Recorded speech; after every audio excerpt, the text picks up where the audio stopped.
Here are some morbid facts about your favorite stars from Nickelodeon. After losing 125 pounds as a teenager, Josh Peck turned to drugs and alcohol as his new vices. He recently revealed that he was high on a buffet of drugs including cocaine and prescription pills while filming seasons 3 and 4 of Drake and Josh. But Peck soon realized he developed a reputation in Hollywood for being unstable and erratic and has remained sober since 2008.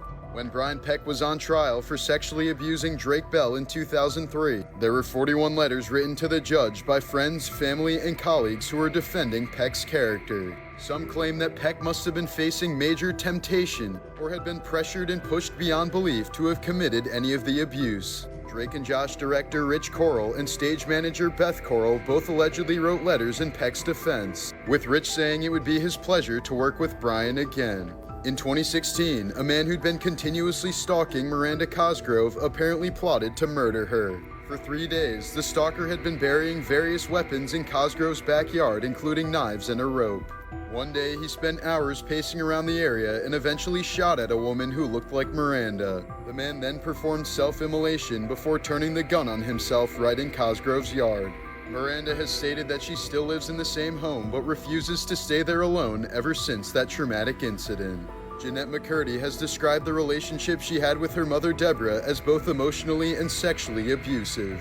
When Jeanette was 3 years old, her mom was diagnosed with breast cancer and underwent multiple surgeries. As a result, Deborah would perform routine vaginal and breast exams on Jeanette and never allowed her to shower alone until she turned 17. McCurdy says that her mother was obsessed with making her a star and introduced her to a calorie restriction by age 11, leading to various eating disorders that Jeanette still struggles with, including anorexia and bulimia. McCurdy says that she refused to appear in the revival series of iCarly only because she didn't want to be reminded of her mother's abuse during the original show. In 2022, Jeanette released a book entitled I'm Glad My Mom Died 9 years after she passed away from breast cancer. After being a massive Nickelodeon star in the 90s and early 2000s since the age of 10, Amanda Bynes faced a public downfall after retiring from acting in 2009. She began raising eyebrows when she received a DUI upon crashing into a police cruiser in 2012. After being released, she was arrested several more times for DUIs, holding up traffic, and hit and runs until her license was finally suspended.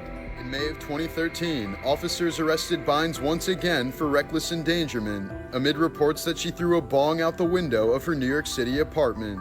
A few months later, she was sent to a psychiatric hospital after starting a fire at the end of someone's driveway in California. Soon afterwards, Bynes announced that she was diagnosed with bipolar disorder and conservatorship was granted to her parents. The 38-year-old now goes by the name Midge Gardiner and is completely unrecognizable.